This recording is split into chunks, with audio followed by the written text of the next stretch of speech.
The first light of dawn hasn't yet touched the 7 hills, but the city of Rome is already stirring. In the narrow, winding streets of the Subura, the air is thick with the smells of a living city open sewers, unwashed bodies, but also the faint, sweet scent of fresh bread from distant ovens. This is the Rome that tourists don't see, the Rome of the working class, the struggling, and the dreaming. It is here, in a modest third-floor apartment, that a man named Marcus rises before the sun. He isn't a general or a senator. He is a grammaticus, a teacher of language and literature. And today, like every day, he feels like he carries the weight of an empire's future on his weary shoulders. He splashes cold water on his face, the shock pulling him from sleep into the harsh reality of survival. He looks into a polished bronze mirror, seeing the lines of worry etched around his eyes and the graying temples that betray his 50 years. He picks up his toga, the white woolen garment that marks him as a Roman citizen. It's the only thing that truly separates him from the slaves he passes in the street. It's heavy, and it will be stiflingly hot later, but it is his armor. Draping it over his shoulder with a practiced snap of the wrist, he prepares to step out into the chaotic symphony of the ancient world. The streets of Rome, our river of humanity. Marcus descends the rickety wooden stairs, stepping out into the gray half-light. The street is alive. He navigates around piles of refuse tossed from windows above, careful not to soil the hem of his toga. It's a daily humiliation, a dance of dignity performed by the poor who must look rich. Around him, the city is a cacophony of sound, the rattling of cartwheels, the cries of fishmongers, and the incessant chatter of 1,000,000 souls crammed together. As he walks, the sun begins to crest the horizon, casting long golden fingers through the gaps between the towering apartment blocks. The light hits the white marble of the distant temples on the Capitoline Hill, a stark contrast to the mud and grime of his path. He clutches his leather satchel tightly. Inside are his most precious treasures, wax tablets, styluses, and a few crumbling scrolls of papyrus. These are his tools, his weapons against ignorance. But as he walks, his mind isn't on the poetry of Virgil or the speeches of Cicero. It's on the coins he must collect today. The rent is due. The price of grain has risen again. And his patron, a wealthy senator who promised to support the school, has been strangely silent.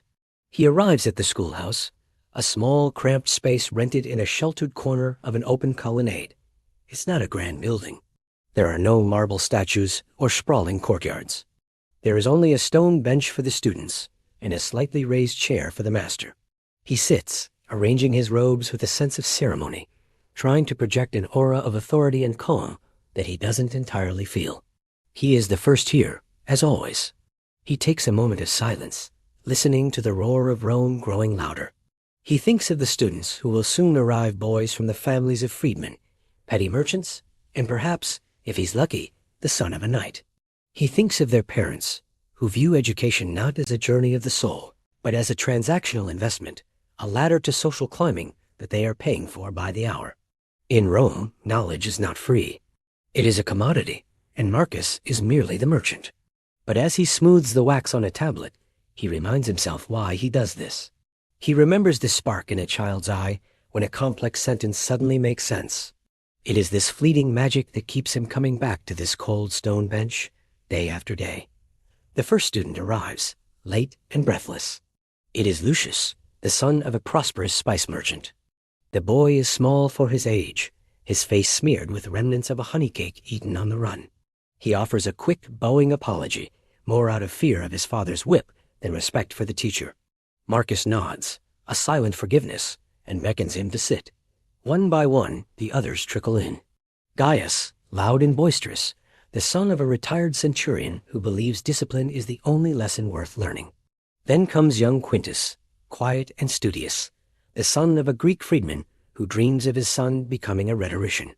There are 12 in total today, a decent number. The noise level rises instantly as the boys settle in.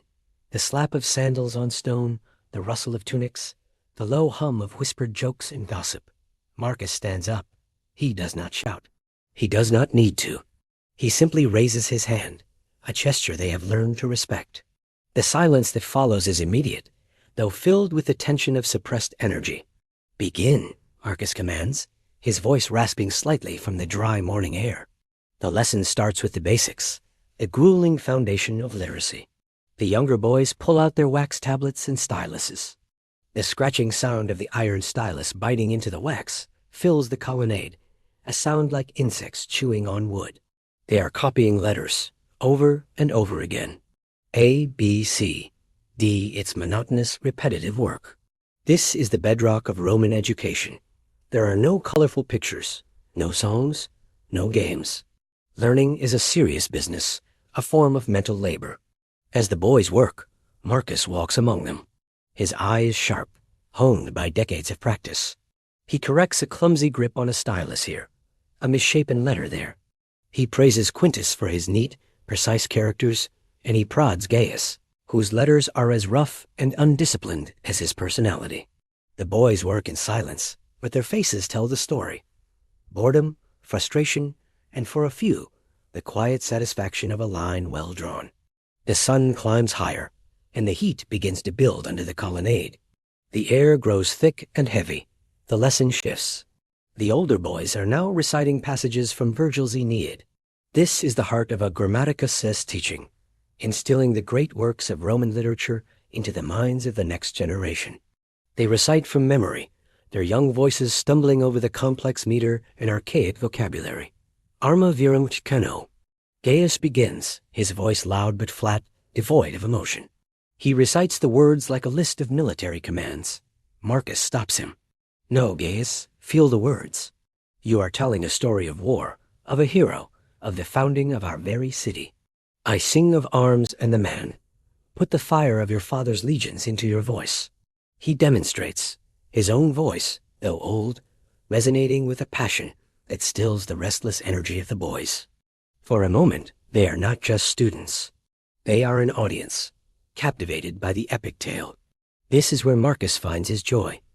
He isn't just teaching them to read. He's teaching them to feel, to understand the soul of Rome that lives within these verses. But the real world is never far away. As the morning wears on, a figure appears at the edge of the colonnade. It's a slave from the household of Marcus's patron, the senator. The slave hands Marcus a small sealed scroll. The boys fall silent, sensing the importance of the moment. Marcus's hands tremble slightly as he breaks the wax seal. His heart sinks as he reads. The senator is withdrawing his support. He finds the school's progress too slow, the students too common. He will be sending his own son to a more exclusive tutor, a Greek philosopher newly arrived in the city. The words are a physical blow. The silence in the colonnade is deafening. Marcus feels the eyes of all 12 boys on him. He sees their future, and his own, hanging in the balance. Without the senator's patronage, he cannot afford the rent for this space. The school will close. The humiliation is immense. He has failed. He forces himself to look up, to meet their curious, worried gazes. He sees Lucius, the merchant's son, Gaius, the soldier's boy, Quintus, the freedman's hope. They are not just investments or commodities. They are boys. They are the future of Rome, just as he had always believed. But now, that future feels impossibly fragile. He takes a deep breath, the dusty air filling his lungs. He could dismiss them, send them home, and retreat into his own despair. But he looks at the scroll in his hand, then at the wax tablets on their laps. And in that moment, something shifts. His weariness gives way to a quiet defiance. He folds the scroll and tucks it away. Quintus, he says, his voice steady. Continue, from the top. And this time, make me believe you have seen the shores of Troy. The boy, surprised but obedient, begins to recite. And as the words of Virgil once again fill the small, dusty space, Marcus makes a decision. The senator may have abandoned them, but the story of Rome is not over. And his part in telling it, here on this cold stone bench, is not over either. The day is not yet done. The fight is not yet lost. This is his Rome, too, and he will not give it up without a battle. Thank you for watching. If you enjoyed this journey into the daily life of ancient Rome, be sure to like this video and subscribe to the channel for more stories from history. We'll see you next time. They are copying the alphabet, the building blocks of the empire's bureaucracy. Marcus walks among them, looking over shoulders. He stops beside Gaius, who is gripping his stylus like a dagger, gouging the wax with angry force. The letters are jagged, barely legible. Marcus gently reaches out and corrects the boy's grip, his fingers calloused and stained with ink. "Softly, Gaius," he murmurs. "The stylus is a spear, but the page is a mind. You do not conquer the mind with force." The boy looks up, surprised by the gentleness, and nods, relaxing his hand. It is a small victory, but Marcus savors it. For a teacher in Rome, patience is not just a virtue. It is a survival strategy. He knows that behind these rowdy, distracted facades are minds that will one day command legions, draft laws, and dictate the fate of millions. The responsibility sits heavy on him, a physical weight in his chest. As the sun climbs higher, the heat becomes oppressive. The colonnade offers little relief. The air shimmers with the intensity of the Roman midday. The boys are restless, sweating in their tunics, their attention spans fraying like old rope. Marcus decides it is time for the transition from the mechanical to the magical. He calls for Quintus to stand and recite. Today, they are studying the Aeneid asterisk, the epic poem of Rome's founding by Virgil. It is the text that defines their identity, the mythology that justifies their empire. Quintus clears his throat, his voice trembling slightly. He begins to recite the verses of Book 2, the fall of Troy. The words hang in the hot, still air. Marcus listens intently, not just for the correct pronunciation, but for the emotion, the understanding of the tragedy unfolding in the lines. Quintus is good, his Greek heritage giving him a natural ear for the rhythm of the poetry, but he is rushing, eager to get it over with. Marcus holds up a hand to stop him. "Stop, Quintus," he says softly. "You are running from the burning city, yes, but you are Aeneas. You carry your father on your back. You are not just running away. You are carrying the weight of the past into the future. You must sound heavier." He looks around at the other boys, who are now watching, distracted from their own tasks by the drama of the moment. Romulus and Remus did not build this city on speed, Marcus tells them, his voice gaining strength. They built it on duty. On asterisk pietas asterisk. Quintus, read it again. Feel the heat of the fire. Hear the screams of the Greeks. But keep walking. The boy closes his eyes, takes a deep breath, and begins again. This time, his voice is deeper, slower. He imbues the Latin words with a gravity that transcends his years. For a moment, the cramped schoolhouse disappears. The noise of the forum fades. They are all standing on the burning walls of Troy. The other boys lean forward, captivated. This is the secret power of the teacher, the ability to transport the mind across time and space, to turn a dusty corner of Rome into the battlefield of legend. Marcus feels a shiver run down his spine despite the heat. This is why he teaches. Not for the coins, not for the status, but for these moments of shared transcendence. He watches their faces and sees the flicker of understanding, the realization that these ancient words are alive, that they matter. But the spell is broken as abruptly as it began. A shadow falls across the colonnade, larger and more imposing than the others. The boys stiffen. Marcus turns to see a tall man standing at the edge of the schoolyard, dressed in a tunic of fine Tyrian purple bordered with gold. It is Titus, the father of Gaius, a retired centurion who now serves as a minor magistrate. He looks hot, impatient, and annoyed. He does not enter the schoolyard. He stands apart, as if the air of the common school is beneath him. He crooks a finger at Marcus. "Continue with your copying," Marcus whispers to the boys, his face hardening. He walks over to the father, keeping his expression neutral, respectful. "Titus," he greets him with a slight bow. "To what do I owe the honor?" The man does not smile. He wipes sweat from his brow with a silk handkerchief. "I am leaving for the port of Ostia in 3 days, Marcus," he barks, his voice carrying the command of a barracks. "I need Gaius to come with me to learn the family trade. He will be a merchant, like his grandfather before him. This poetry, this wandering through myths, it is a waste of his time and my money." He tosses a small pouch of coins at Marcus's feet. It hits the ground with a heavy clink. That is for the week. After that, he is done. A man does not need to know Aeneas to count sacks of grain. Marcus looks down at the pouch, then up at the boy. Gaius is watching them, his stylus frozen, his face a mask of fear and longing. He knows that the world of the merchant is safe, profitable, and secure. He also knows, perhaps better than his father, that he hates it. Marcus looks the centurion in the eye. It is dangerous to contradict a man of power, especially one used to being obeyed without question. But Marcus feels the fire of the asterisk pietas asterisk he was just teaching about. Titus, Marcus says, his voice steady. Your son has the mind of a lawyer, perhaps even a philosopher. If you take him to the docks now, you crush a seed that could have grown into a cedar of Lebanon. Grain rots. A good mind lasts forever. The man's face reddens. He takes a step forward, looming over the teacher. I did not ask for your opinion on my son's destiny, schoolmaster. I paid you to teach him to read and write, not to dream. Rome is built on stone and swords, not on dreams. He spits on the ground near Marcus's sandal. Make sure he can tally the ledger by the time I leave, or I will ensure no one in this quarter hires you again. With a swirl of his purple robe, the centurion turns and stalks away, disappearing into the crowd. Marcus stands alone for a moment, the dust settling around the pouch of coins. He feels a profound sense of defeat. It is the ancient conflict between the ideal and the real, the philosopher and the soldier. He picks up the pouch, the leather worn from the sun, and walks back to his seat. The boys are silent, staring at him. He looks at Gaius. The boy's head is down, his shoulders slumped. Marcus wants to tell him that it will be all right, that he can run away, that he can find a way to study at Athens or Alexandria. But he knows he cannot. In Rome, the father holds the power of life and death over his children. Gaius is his father's property.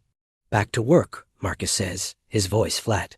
The scratching of styluses resumes, but the magic is gone. The air is thick with the suffocating weight of reality. Marcus sits on his bench and rubs his temples. The headache that has been threatening all morning has finally arrived. He looks at the coins in his hand. It is enough to eat for a week, perhaps two, but it feels like blood money. He thinks of the thousands of teachers across the empire, Greeks in Roman togas, peddling culture to a people who value power above all else. They are the invisible glue holding this civilization together, transmitting the heritage of Homer and Plato into hands that only want to hold swords and coins. It is a lonely, thankless existence. The afternoon drags on, the sun a relentless eye in a sky of bleached blue. The lesson shifts to mathematics, a subject that always causes groans. Marcus draws diagrams in the dust of the floor with a stick, teaching them the geometry of land surveying. It is practical, utilitarian, exactly what men like Titus want. He goes through the motions, his heart no longer in it. He watches the shadows lengthen across the stone floor, counting the minutes until he can dismiss them. His own stomach growls, a reminder that he has not eaten since the night before. He thinks about the bread and cheese waiting in his satchel, a meager lunch. Then a strange thing happens. As the boys pack up their tablets, preparing to leave, young Quintus lingers behind. The other students race out into the street, eager for the freedom of the evening games. But Quintus approaches the master's bench, clutching his wax tablet to his chest. He looks nervous, his dark eyes wide. Master Marcus? The boy whispers. Yes, Quintus? Marcus sighs, too tired to be gentle. My father. He says that after the next moon, I will go to work in the fuller's shop. He says we cannot afford your fees anymore. The boy looks down at his sandals. I wanted to thank you. For the Aeneid. Marcus looks at the boy, really looks at him. He sees the smudge of ink on his cheek, the fraying hem of his tunic, the intelligence in his eyes that will soon be dulled by the repetitive labor of scrubbing wool in vats of ammonia and urine. It is the same story, repeated 1,000 times across the city. Potential squandered by poverty. It is the tragedy of Rome, hidden behind the marble facades. Marcus feels a lump form in his throat. He wants to give the boy money to pay for his own tuition, but he has none to spare. He is poor himself. Quintus, Marcus says, reaching out and placing a hand on the boy's shoulder. Listen to me. The shop can take your hands, your back, and your time, but it cannot take what is in here. He taps the boy's chest, right over his heart. You have the words now. You have the stories. When you are in the vats, scrubbing the wool, recite the verses. Think of Aeneas. Think of the fires of Troy. Your mind is a room that only you hold the key to. No one can enter it unless you let them. The boy looks up, tears welling in his eyes, but he smiles. A small, brave smile. "I will, master," he says. "I promise." Quintus turns and runs off, disappearing into the twilight. Marcus sits alone in the gathering gloom. The colonnade is silent now. The city is settling into the rhythm of the evening. The distant sounds of dinner preparations, of laughter and argument, drift through the air. Marcus feels a strange mixture of sorrow and hope. He has lost 2 students today to the cruel machinery of the world. But perhaps, just perhaps, he has planted a seed that will survive the winter. He gathers his things, the weight of the satchel feeling slightly lighter now. He begins the long walk home. The route is familiar, but the city has transformed. The harsh light of day has softened into the golden glow of dusk. The torches are being lit in the temples, and the lanternare are moving through the streets, lighting the oil lamps that cast flickering shadows against the walls. Marcus walks slowly, his legs aching. He passes the Forum of Augustus, the marble columns glowing rose and gold in the sunset. He looks up at the statue of Mars Alter, the god of war. It is magnificent, terrifying, and powerful. Rome worships strength. It always has.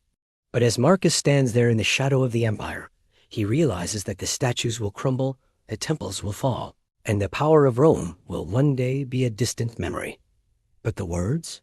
The words will remain. Long after the stone turns to dust, the verses of Virgil, the philosophy of Cicero, the thoughts of a million nameless teachers and students will echo through the corridors of time. It is a quiet victory, invisible to the conquering legions, but it is the only one that truly matters. He reaches his building and climbs the stairs, the wood groaning under his weight. He enters his small room, the smell of the bakery below comforting him. He lights a small oil lamp, the flame dancing in the dark. He sits at his table and takes out a piece of papyrus and a reed pen. He dips the pen in the ink, the black liquid shining in the lamplight. He begins to write. He is not writing a lesson plan. He is writing a letter to his brother in Alexandria, describing his day. He writes about the heat, the dust, the rude centurion, and the boy who must leave. But as he writes, his tone changes. He writes about the moment when the poem came alive, about the spark in the boy's eyes. He realizes that he is not just a teacher. He is a guardian of the flame. In a world of chaos and power, he keeps the fire of reason burning.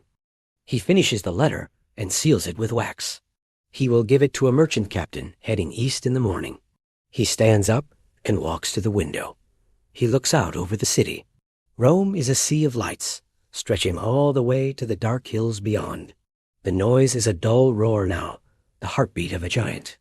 He thinks of the thousands of teachers in this city, in Greece, in Egypt, in Syria, all sitting in small rooms by the light of a single lamp, shaping the minds of the next generation. They are the unacknowledged architects of history. Marcus blows out the lamp. The room plunges into darkness, but the city lights outside paint the walls in shifting patterns of gold and shadow. He lies down on his pallet, the wool blanket scratchy against his skin. He closes his eyes. The image of the burning city of Troy flashes in his mind, but it is not a city of destruction anymore. It is a city of beginnings. He falls asleep with the rhythm of Latin hexameter beating in his heart, a silent song of endurance. The night passes, and the cycle begins anew. The sun rises again over the 7 hills, indifferent to the struggles of men. But in the heart of the Subura, Marcus wakes up. He washes his face, puts on his toga, and picks up his satchel. He steps out into the street, into the noise and the heat. He does not know if Gaius will ever return to school. He does not know if Quintus will escape the fuller's shop. He does not know if his patron will ever pay him. But he knows that he must go back. He must sit on his stone bench and open his mouth and teach. Because in a world that is constantly burning, someone must carry the fire. Someone must remember. And so he walks, a solitary figure in a crowd of millions, weaving his way through the arteries of the eternal city. The dust of the road coats his sandals, the sun beats down on his neck, and the noise of the market assaults his ears. But he carries with him a library, a universe of ideas contained within the fragile vessel of the human mind. He is just a man, a poor schoolteacher in ancient Rome. But as he turns the corner and sees the colonnade waiting for him, he knows that he is part of something much larger than himself. He is part of the great chain of human memory, a link that stretches from the campfires of the cavemen to the digital screens of the future. He takes a deep breath, inhaling the scent of garlic, sweat, and stone. It is the smell of life. It is the smell of history. He arrives at the school. The stone bench is cold. The boys are waiting. Marcus stands before them, the sun lighting up the gray in his hair. He looks at their faces, dirty, tired, and alive. He thinks of the centuries stretching out behind him and the centuries stretching out ahead. He realizes that this is not just a job. It is an act of defiance against time, against ignorance, against the silence of the grave. "Open your tablets," Marcus says. His voice is quiet, but it carries the weight of 2,000 years. The scratching of the stylus begins again. Asterisk, scritch, scratch. Asterisk, the sound of civilization being built, one letter at a time. It is a sound that echoes through the ages, a reminder that while empires rise and fall, the desire to learn, to grow, and to understand is the one true eternal thing. In the chaos of Rome, amidst the glory and the squalor, a teacher teaches. And the world changes, quietly, imperceptibly, forever.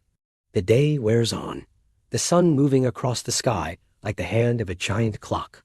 Marcus explains the grammar of a noun, the logic of a sentence, the beauty of a metaphor. He watches a boy struggle, then succeed. He sees the boredom turn into curiosity. He endures the insults of a parent with a quiet dignity that is his only true wealth.